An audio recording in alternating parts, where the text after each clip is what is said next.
Israeli প্রধানমন্ত্রী Benjamin Netanyahu বলেছিলেন তিনি মধ্যপ্রাচ্যকে বদলে দেবেন। তিনি নিজেকে তুলনা করেছিলেন প্রাচীন সেই নেতার সঙ্গে যিনি মিশরের ওপর 10টি প্লেগ নামিয়ে এনেছিলেন। কিন্তু বাস্তবতা, তার সেই বিজয়গাথা এখন ইরানি ক্ষেপণাস্ত্রের গর্জনে বিলীন। যুদ্ধের 5 সপ্তাহ পার হতে না হতেই যে নেতানিয়াহু নিজেকে অপরাজেয় দাবি করেছিলেন, আজ তিনি নিজ দেশেই একঘরে। জনতা প্রশ্ন করছে, এ কি বিজয় নাকি স্রেফ রাজনৈতিক অস্তিত্ব রক্ষার এক আত্মঘাতী খেলা? কেমন ছিল সেই মুহূর্ত যখন উৎসবের আমেজ বিষাদে পরিণত হলো? কেন ইসরায়েলিরা এখন তাদের প্রধানমন্ত্রীর উপর আস্থা হারাচ্ছে? চলুন গভীরে যাওয়া যাক। পাস ওভার উৎসবের ঠিক আগে নেতানিয়াহু যখন ধর্মগ্রন্থের উদ্ধৃতি দিয়ে শত্রুদের ওপর চূড়ান্ত বিজয়ের হুঙ্কার দিচ্ছিলেন, তার ঠিক কয়েক ঘন্টা পরেই আকাশ কেঁপে ওঠে ইরানের ব্যালিস্টিক ক্ষেপণাস্ত্রের শব্দে। নেতানিয়াহুর দাবি ছিল তিনি ইরানকে কোণঠাসা করেছেন, কিন্তু বিরোধী দলীয় নেতা ইয়ার লাপিদ সোজাসুজি আঙুল তুলেছেন তার দিকে। লাপিদের মতে নেতানিয়াহু কোনো কৌশলগত সিদ্ধান্ত নিতে অক্ষম। যুদ্ধের আগে যে ইরান হুমকি ছিল, যুদ্ধের 1 মাস পরেও পরিস্থিতি এক চুলও বদলায়নি।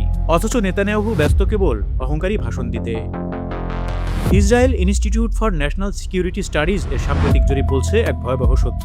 যুদ্ধের শুরুতে 70% ইসরায়েলি বিশ্বাস করত ইরানি শাসন ব্যবস্থা ধসে পড়বে। আজ সেই সংখ্যা নেমে এসেছে মাত্র 43%। এমনকি হিজবুল্লাহকে দমানোর সক্ষমতা নিয়েও খোদ ইসরায়েলিরা এখন দ্বিধাবিভক্ত। ফাউদা সিরিজের নির্মাতা আভি ইসাচারক ঠিকই ধরেছেন, নেতানিয়াহু যুদ্ধের লক্ষ্যের চেয়ে কেবল বিজয়ের প্রচারণে নিয়েই বেশি ব্যস্ত।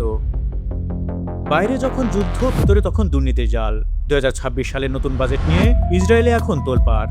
শিক্ষা আর স্বাস্থ্য খাতের টাকা কেটে নেতানিয়াহু ঢালছেন তার কট্টর গোড়া রাজনৈতিক মিত্রদের পকেটে। সাবেক প্রধানমন্ত্রী নাফতালি বেনেট একে অভিহিত করেছেন ইসরায়েলের ইতিহাসের সবচেয়ে বেপরোয়া ও ইহুদি রাষ্ট্রবিরোধী বাজেট হিসেবে। যেখানে সেনাবাহিনীতে 15,000 সৈন্যের চরম ঘাটতি, সেখানে কট্টর গোড়া ইহুদিদের সামরিক সেবা থেকে অব্যাহতি দিতে মরিয়া হয়ে উঠেছেন নেতানিয়াহু। আইডিএফ প্রধান জেনারেল ইয়াল জামির সতর্ক করেছেন, এই বৈষম্য ইসরায়েলি সেনাবাহিনীকে ভেতর থেকে ভেঙে দেবে। একদিকে যুদ্ধের ফ্রন্টে প্রাণের ঝুঁকি, অন্যদিকে রাজনৈতিক সুবিধাবাদীদের জন্য বিশেষ ছাড়। এই দ্বিমুখী নীতি ইসরায়েলি সমাজকে 2 ভাগে ভাগ করে দিয়েছে। নাটকীয়তা এখানেই শেষ নয়। নেতানিয়াহুর বিরুদ্ধে ঝুলে থাকা ঘুষ ও দুর্নীতির মামলা নিয়ে এবার সরাসরি ময়দানে নেমেছেন Donald Trump. Israeli president Isaac হারজগকে সরাসরি চাপ দিচ্ছেন নেতানিয়াহুকে ক্ষমা করে দিতে।